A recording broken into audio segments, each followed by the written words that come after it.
Hello, my name is Bobby Oakes, and I am doing a presentation on behavior analysis and the effects of the research completed by Dr. Joel E. Ringdahl. I'm doing a biography on the behaviorist Dr. Joel Ringdahl. Dr. Ringdahl is a current and active researcher for the field of behavior analysis. He began his career at the University of Florida, where he received his Bachelor's of Science in Psychology. Later, he went to Louisiana State University, where he received his Master's and PhD in Psychology. He then began teaching and conducting research at several different universities. This includes the University of Iowa, Southern Illinois University, and the University of Georgia. Currently, he is an associate professor at the University of Georgia, and he works at the Department of Communication Sciences and Special Education.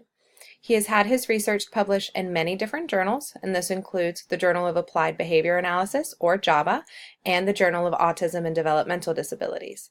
And he has served and currently serves as an associate editor to many of those same journals.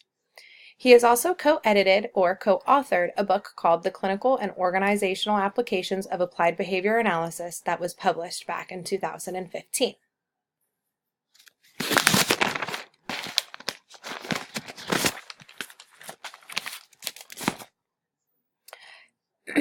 Dr. Ringdahl is best known for his work with humans, specifically individuals with developmental disabilities and autism. He looks for individuals that engage in severe aggression or severe problem behaviors. His research not only looks at the treatment of these problem behaviors or ways that they can be decreased, but he also makes sure to look at other variables or outside variables that could be impacting the treatment and its maintenance.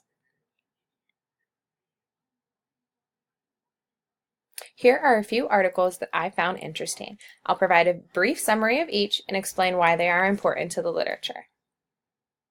The first is the effects of fixed time and contingent schedules of negative reinforcement on compliance and aberrant behavior. In this article, Reed, Ringdahl, and Associates wanted to see the effects of fixed time schedules on negative reinforcement. Fixed time schedules are where they delivered reinforcement on a time schedule that was set at a set or fixed time. So regardless of what was happening, reinforcement was delivered if that time had been reached. Negative reinforcement is where they provided breaks or removal from a task in order to increase compliance but decrease problem behavior. They used two different participants that engaged in observationally defined forms of destruction and aggression.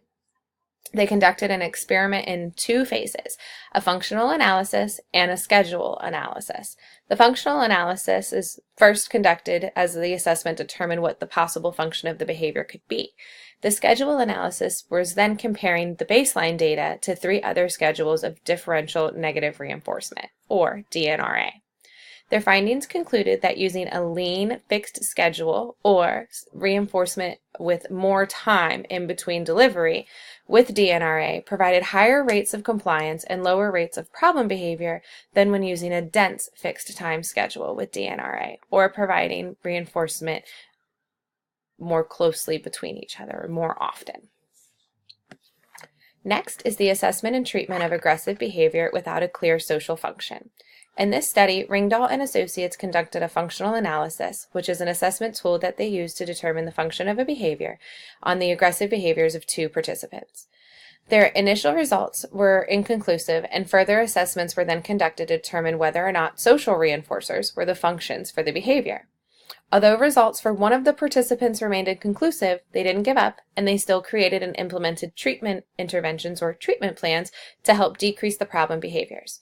Their findings showed a decrease in aggressive behaviors for both of the participants, despite the inconclusiveness of the functional analysis findings. Next is differential reinforcement with and without instructional fading. In this study, Ringdahl and Associates used a single-subject, multi-element design to observe the effects of differential reinforcement of alternative behaviors, or DRA, with and without instructional fading on a participant's task-related problem behavior. They observed the participant in two different settings and where they used DRA with instructional fading in a therapy room, and they used DRA without instructional fading in a classroom. In the therapy room, instructions were provided on a gradually increasing schedule starting at 15 minutes instructions per 15-minute break. And in the classroom, without instructional fading, instructions were provided every minute, and as long as compliance was received, there was a 1-minute break that was allowed. In this study, their findings showed that DRA with instructional fading decreased problem behaviors and increased observed on-task behaviors and compliance. Negative side effects of non-contingent reinforcement. Vollmer, Ringdahl, and Associates conducted a study that provided written evidence of the possible negative side effects when using non-contingent reinforcement. This is important because this is the first of its kind to show written evidence of the negative side effects of non-contingent reinforcement. They used a single subject that engaged in aggressive behavior, and they conducted a functional analysis that concluded that the behavior was differentially reinforced by tangible positive reinforcement, or providing access to an item. They used NCR, which allowed the participant free access to her preferred item, and compared it to using non-contingent reinforcement using a schedule fading component, where they gradually increased the time in which they withheld access to the preferred item. This stage eventually ended in a burst of problem behavior, and therefore they added an additional condition of momentary differential reinforcement of other behavior, or MDRO. Their findings showed that there are possible side effects to using non-contingent reinforcement. Last is their relations between rate of negative reinforcement and the persistence of task completion.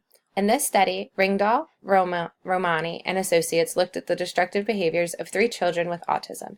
They analyzed the effects of rates of negative reinforcement on task completion and the reduction of destructive behaviors. They completed their experiment in 5 different phases, first conducting a functional analysis to determine the function of the behavior, then collecting baseline to compare all of their results to, and finally providing negative reinforcement for task completion on different schedules of reinforcement, such as a fixed ratio, variable ratio, and fixed time. This can mean that their reinforcement was provided on either a set number of correct responses or after a variable ratio of set responses. Their findings concluded that the participants had an increase in their on-task behaviors when negative reinforcement was provided more often or on a dense schedule.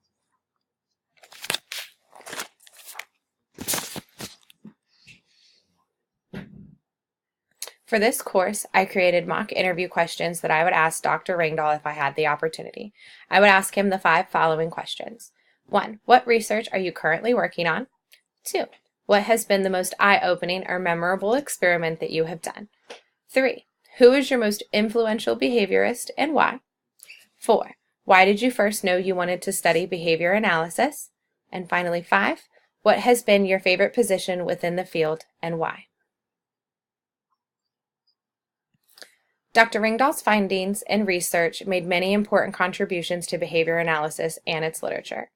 First, he provided additional evidence that showed it is better to use differential negative reinforcement of alternative behaviors over a fixed time schedule because the latter is more effective, especially when addressing the behaviors of compliance and escape.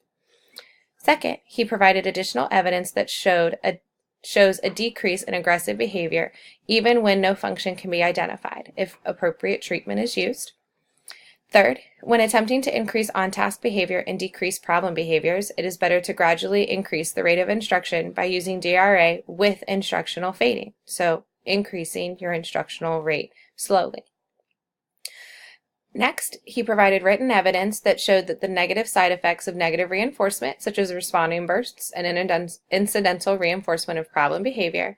And lastly, he showed how negative reinforcement was more effective in increasing on-task behavior when used on a dense schedule.